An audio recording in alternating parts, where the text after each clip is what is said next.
Bismillahirrahmanirrahim. Pemirsa Damai Indonesiaku dimanapun Anda berada, yang senantiasa mudah-mudahan dimuliakan dan disayangi oleh Allah Subhanahu wa Ta'ala. Jamaah Masjid Baitul Haq yang mudah-mudahan disayangi Allah Subhanahu wa Ta'ala. Subhanallah, alangkah pentingnya akhlak. Akhlak ini adalah sebagai obat hati kita.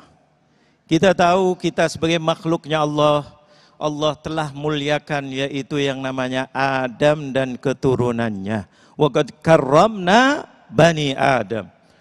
Aku telah muliakan, kata Allah Jalla Jalaluh. Yaitu siapa? Adam, Bani Adam, keturunan Adam. Kenapa tidak dikatakan hewan sama-sama? Karena hewan nggak punya akhlak. Bedanya itu. Bedanya itu, makanya akhlak ini urgent sekali dalam kehidupan kita. Di dalam rumah sebagai istri kurang ajar sama suami, kira-kira seneng nggak Pak hidupnya? Punya istri cantik tapi akhlaknya rusak, mau nggak? Jawab yang keras sedikit. Sekali lagi, mau nggak punya istri cantik tapi akhlaknya rusak? Alhamdulillah, berarti gentle. Bu,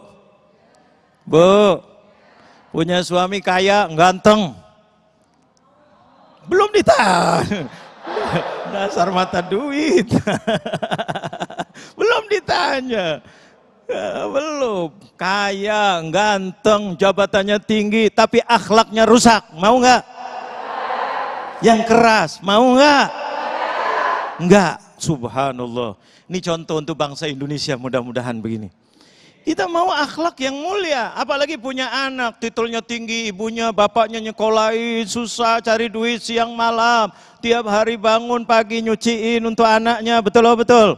Siapin makanan, bapaknya ini itu, pengen anaknya sekolah, bangga, udah lulus sampai kuliah, S1, S2, S3, S lilin.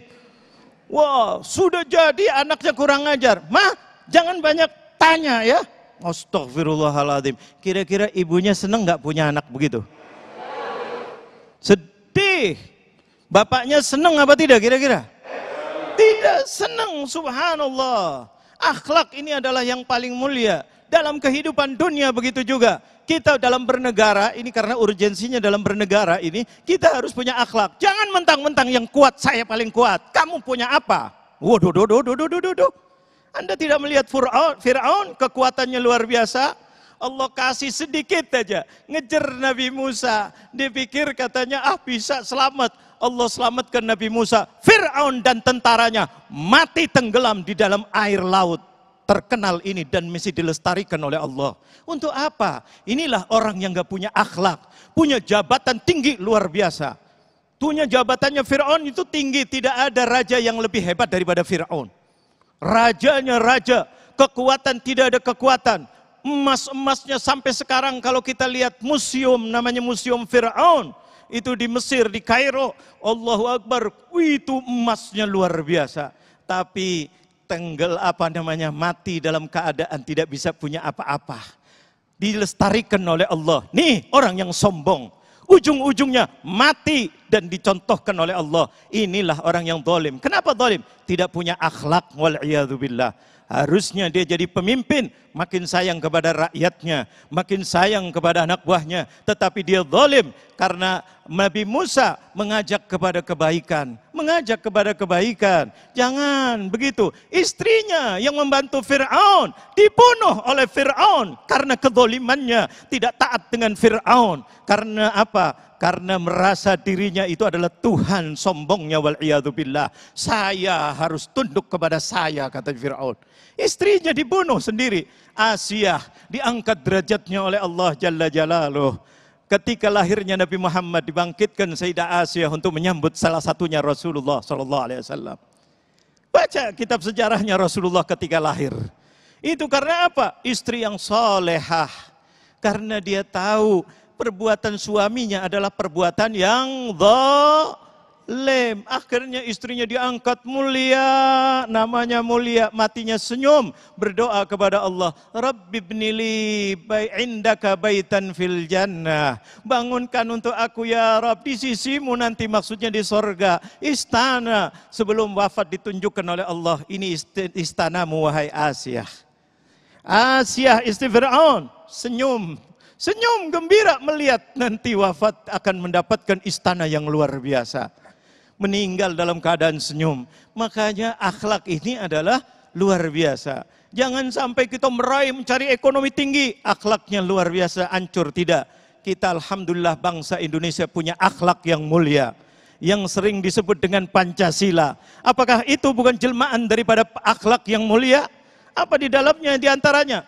Bermusyawarah. Kita dalam bernegara wajib bermusyawarah. Di dalam salah satu sila di dalam Pancasila adalah bermusyawarah. Tidak boleh merasa saya yang memimpin, saya ini, ikuti saya. Kalau tidak, kamu akan masuk penjara, saya bantai, saya ini. Tidak, itu bukan bangsa Indonesia. Pegangan kita adalah Pancasila, salah satu adalah bermusyawarah. Mau membuat sesuatu, jangan semaunya dia. Jangan mentang-mentang, ayo kumpulkan masyarakat Indonesia yang majmuk. Yang berbeda-beda suku, yang berbeda-beda agama, saling harga menghargai, bermusyawarat, yang ke depan lebih baik bagaimana. Bukan sedikit-sedikit tangkap, bukan sedikit-sedikit penjara, bukan sedikit-sedikit dibasmi, hancur dan seterusnya. Tidak, itu adalah melanggar dalam apa yang dikatakan musyawarah. Ayo yang terbaik untuk negara kita bagaimana? Ke depan kita bagaimana? Alhamdulillah Indonesia berdasarkan dengan Pancasila. Salah satunya adalah silanya adalah bermusyawaratan. Tambah lagi wajib keadilan. Karena tidak mungkin kita saling harga menghargai. Musyawarah itu adalah saling harga menghargai. Kumpul, pendapat kamu bagaimana? Kamu bagaimana? Bukan paling jebak menjebak, bukan saling jatuh menjatuhkan, tetapi saling ayo yang terbaik bagaimana untuk ke depan. Kita mau jaga negara kita bersama. Kita ini itu keadilan.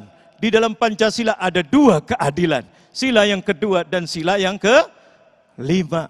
Keadilan karena menjauhkan daripada perbuatan yang tidak baik. Maka satu merasa tidak diadili atau tidak dibuat dengan cara adil, maka berontak dia. Berontak, anak aja, anak kita punya anak, satu kasih lebih, satu kasih dikit. Kira-kira anaknya berontak apa tidak? Berontak apa tidak ibu-ibu? Berontak, nggak mau. Kenapa dia lebih? Kenapa dia dikasih bakso, saya tidak? Wah, langsung ngambil bakso lagi. Betul apa betul? Mau ngasih, kasih sama. Ya enggak, saya tidak cerita tentang istri. Nanti istri bilang istrinya lebih. Nah, ini masalah anak lah. Betul apa betul? Ini subhanallah, kasih ini. Rasulullah menyuruh, sawu baina auladikum fil atiyah, kata Rasulullah. Kasih, sama. Begitu juga pemimpin terhadap rakyat. Harus sama. Kalau seandainya ini dicecer, ini tidak dicecer, otomatis ini akan bangkit. Kenapa? Saya bukan warga Indonesia. Waduh. Akhirnya tidak ada ketenangan dalam kehidupan. Makanya dalam Pancasila, keadilan itu adalah sila kedua dan sila kelima. Yang diutamakan di awalnya adalah ketuhanan yang maha esa. Kita takut sama Allah. Ketika kita berbuat kepada siapa, agamanya beda, bangsa Indonesia bukan. Iya, sama. Betul betul. Kaya, miskin, sama. Walaupun dia apa? Yang penting semuanya warga Indonesia. Inilah keadilan yang diajarkan di dalam Pancasila. Untuk apa? Untuk supaya Indonesia makin berkah. Dan Indonesia ini adalah negara yang dirahmati oleh Allah Jalla Jalaluh. Kita sudah mengingat bahwa ketika kita merdeka, founding father kita berakhlak kepada Allah. Karena tahu diberi kemerdekaan ini oleh Allah Jalla Jalaluh. Maka menulis dengan tinta emas, kalau boleh kita tuliskan sekarang. Berkat rahmat Allah yang maha kuasa dan keinginan luhur dan seterusnya, dengan ini Indonesia menyatakan kemerdekaannya. Akhlak, tahu diberi oleh Allah. Jepang dibom tanpa disuruh oleh Indonesia, Amerika ngebom Jepang. Nagasaki dan Hiroshima, yang mana timbul Indonesia merdeka. Siapa yang ngasih ini kalau bukan Allah Jalla Jalaluh? Founding father kita, para pahlawan kita berakhlak mulia kepada Tuhannya, ditulis dengan terang-terangan berkat rahmat Allah yang maha kuasa. Inilah akhlak dalam kehidupan kita. Mudah-mudahan Allah berkahi kita dalam kehidupan kita, selalu berakhlak dengan akhlak yang mulia. Amin ya rabbal Ya Rabbal Alamin. Baik, pemirsa yang dirahmati Allah, untuk melengkapi tema bahasan kita, insya Allah sesaat lagi di segmen yang kelima kita akan segera jawab pertanyaan-pertanyaan Anda sesaat lagi.